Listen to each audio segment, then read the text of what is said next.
बिस्मिल्लाहिर्रहमानिर्रहीम। अस्सलाम वालेकुम नाज़रीन, आप यूट्यूब चैनल देख रहे हैं। मैं इमरान खान हूँ। सबसे पहले एक ख़बर जो पूरे खित्ते के लिए मुसीबत बनी हुई थी, अमेरिका के अंदर रोला पड़ा हुआ था और सब लोग जानना चाहते थे कि पायलट का क्या बनेगा।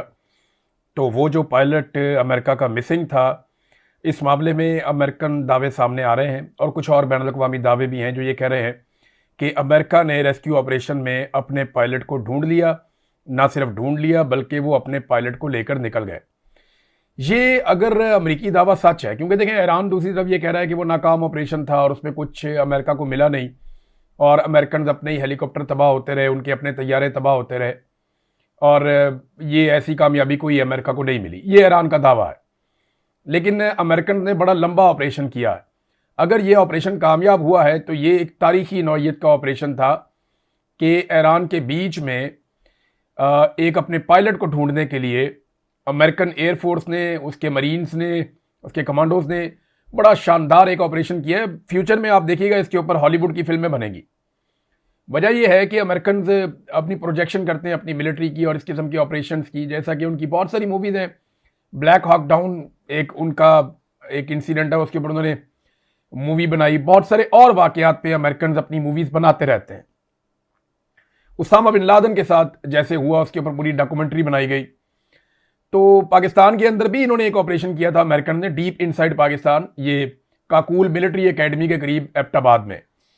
तो ईरान में ये बड़ा एक दलेरी का फैसला था अमेरिका का कि अपने पायलट को वो हर हाल में लेकर जाएंगे और बड़ी बहादुरी दिखाई अमेरिकन फोर्सेस ने, जो वहां से वो कामयाब हो गए। देखें, चाहे फोर्सेस दुश्मन की हों या अपनी हों, आप उनको पसंद करें या ना पसंद करें, लेकिन जो सिपाही बहादुरी के साथ लड़े, चाहे वो कोई भी हो, उसकी इज्जत करनी चाहिए। और जो बहादुरी के साथ लड़े और जो कामयाब ऑपरेशन करे, उसको तारीख हमेशा उस कामयाबी को याद रखती है। यानी हजरत खालिद बिन वलीद रज़ी अल्लाह तआला अन्हु की जंगों को तारीख की किताबों में उन लोगों ने लिखा और उन लोगों ने तारीफ की जो उनके दुश्मन थे। तो ये अमेरिका ने बड़ा कमाल ऑपरेशन किया है। डोनाल्ड ट्रंप ने इसके बारे में एक ट्वीट किया। मैं थोड़ा सा पहले डोनाल्ड ट्रंप के बारे में आपको बता दूं कि डोनाल्ड ट्रंप ने क्या कहा। We have rescued the seriously wounded and really brave F-15 crew member officer from deep inside the mountains of Iran। हमने जख्मी हालत में और बहुत ही बहादुर ऑफिसर जो F-15 का था, उसको हमने ईरान के पहाड़ी इलाके में अंदर से जाके रेस्क्यू कर लिया है। और जो ईरानी फौज है वो बड़ी कोशिश कर रही थी, सख्त कोशिश कर रही थी उस तक पहुंचने की, और बड़ी तादाद में उस तक जाना चाह रहे थे और वो उसके करीब पहुंच रहे थे।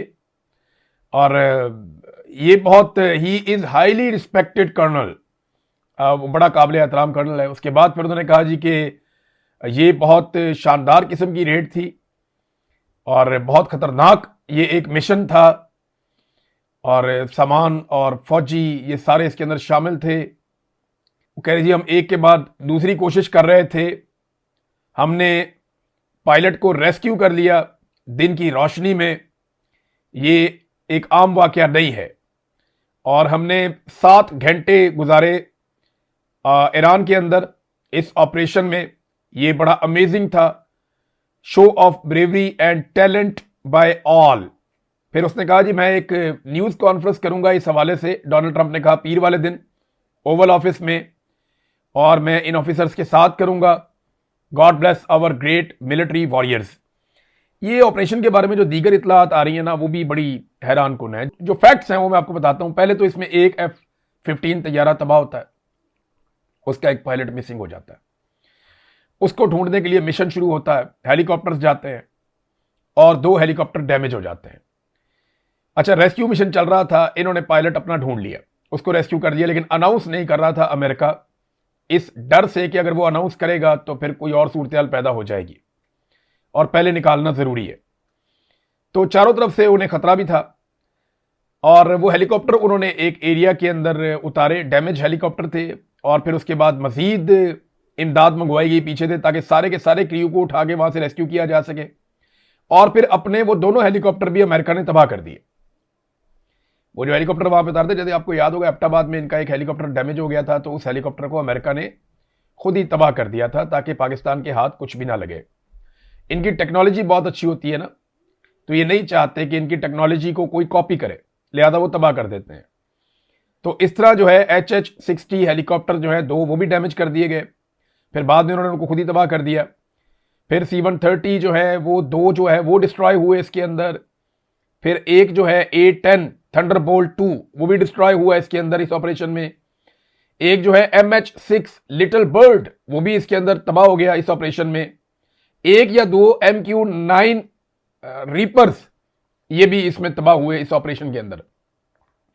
एक खौफनाक ऑपरेशन था, लेकिन अमेरिका को कामयाबी मिली है मुबैना तौर पे। तो देखते हैं कि डोनाल्ड ट्रंप किस किस्म की अनाउंसमेंट करते हैं अपने साथ बिठाकर। यहाँ जो ऑपरेशन के अंदर शामिल लोग थे या उनको जो लीड कर रहे थे लोग कमांड रूम से, वो जो भी डोनाल्ड ट्रंप के साथ बैठेंगे, पीर वाले दिन डोनाल्ड ट्रंप उनके साथ बैठेगा। पॉलिटिकल फायदा होगा डोनाल्ड ट्रंप को, क्योंकि अब वो बड़े हमले का ऐलान भी करने वाला है। डोनाल्ड ट्रंप ने कल एक धमकी दी थी, आपको याद होगा, मैंने आपको वो धमकी पढ़ के सुनाई थी कि 48 घंटे बाकी रह गए हैं, जहन्नुम के दरवाजे खोल देंगे और ये करेंगे वो करेंगे। ईरान ने भी वैसी ही धमकी दी थी। लेकिन अब डोनाल्ड ट्रंप ने कहा कि ईस्टर संडे के बाद मंगल का दिन, यानी आज एतवार है, आप वीडियो देख रहे हैं, परसों यानी मंगल वाले दिन वो ये कह रहे हैं कि ईरान में पावर प्लांट डे और ब्रिज डे होगा। यानी जितने भी बिजली घर हैं, पावर प्लांट्स हैं, उन्हें बिजली बनाने की कैपेसिटीज हैं, उनको तबाह करेगा।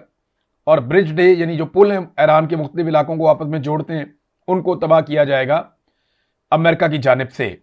तो वो कह रही है मंगल का दिन ईरान में पावर प्लांट डे और ब्रिज डे होगा, ये सब एक साथ किया जाएगा, ऐसा पहले कभी नहीं हुआ होगा। ए पागल बुज़दिलो, यानी ईरान को उन्होंने मुखातिब करते हुए ना डोनाल्ड ट्रंप ने अपने ट्वीट में गंदी गालियां दी हैं और बड़ी घटिया लैंग्वेज इस्तेमाल की है। जैसे कोई आदमी बहुत फ्रस्ट्रेट नहीं हो जाता, वो गालियां देना शुरू कर देता, उसका बस नहीं चलता। तो डोनाल्ड ट्रंप ने गालियां दी हैं और वो मैं पढ़ के भी नहीं सुना सकता, लेकिन मैं आपको उसको बहुत नरम अल्फाज में बता रहा हूं कि ए पागल बुज़दिलो, इस मनहूस आबनाए हरमस को खोल दो या फिर तुम जहन्नुम में रहोगे, बस देखते जाओ। तारीफ अल्लाह के लिए। इसको उसने अल्लाह का वर्ड यूज किया, अल्हम्दुलिल्लाह इसका मतलब है।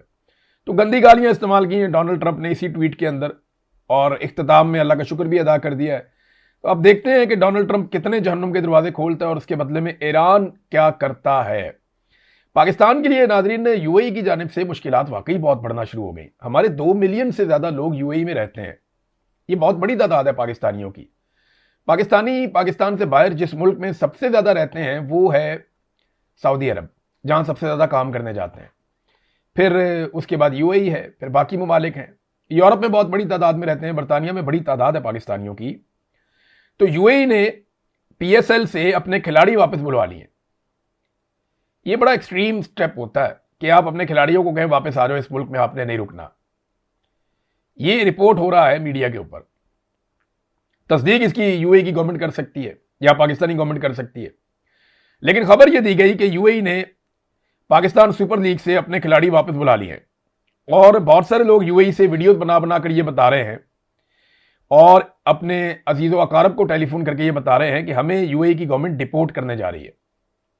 पाकिस्तानियों की एक बड़ी तादाद को यूएई डिपोर्ट करने का भी इरादा रखता है। इसको एक प्रेशर टूल के तौर पे इस्तेमाल किया जाता है कि आपके लोग हमारे मुल्क में रहते हैं, हम इन्हें यहां से निकाल देंगे। तो अब देखते ही है कि यूएई कितने लोगों को निकाल सकता है। पाकिस्तानियों का बेशुमार पैसा, बहुत सारी जायदादें, बहुत सारा कुछ है यूएई के अंदर। तो पाकिस्तान की गवर्नमेंट को यूएई को अब धमकी लगानी चाहिए अगर ये है तो। देखें ना, अगर तो पाकिस्तानियों का मालो दौलत वो छीन लें, पाकिस्तानियों की सारी चीजें वो अपने कंट्रोल में कर लें, वो बादशाह है वहां पे, और पाकिस्तानियों को निकलो यहां से, तो फिर पाकिस्तानियों ने जो वहां बेशुमार पैसा लगाया हुआ है वो रिकवर कैसे होगा? वो तो फिर पाकिस्तानी हुकूमत को आंखें दिखानी पड़ेंगी। उन्हें ये कहना पड़ेगा कि यार आप ये नहीं कर सकते हमारे साथ। हमारे लोग पाकिस्तान से पैसा ले जाकर वहां लगा चुके हैं, बेशुमार इन्वेस्टमेंट यूएई के अंदर हुई है, लोगों ने वहीं पे कमा कमा के वहां प्रॉपर्टीज बनाई है, कारोबार बनाए। आप रातों रात सारा कुछ बंद नहीं कर सकते, ये तो बदमाशी है। अगर बदमाशी पाकिस्तानियों के साथ होगी तो पाकिस्तानी टैक्स तो पाकिस्तान की गवर्नमेंट को देते हैं ना, उन्होंने खुद तो नहीं लड़ना, पाकिस्तानी हुकूमत ने मुकाबला करना है।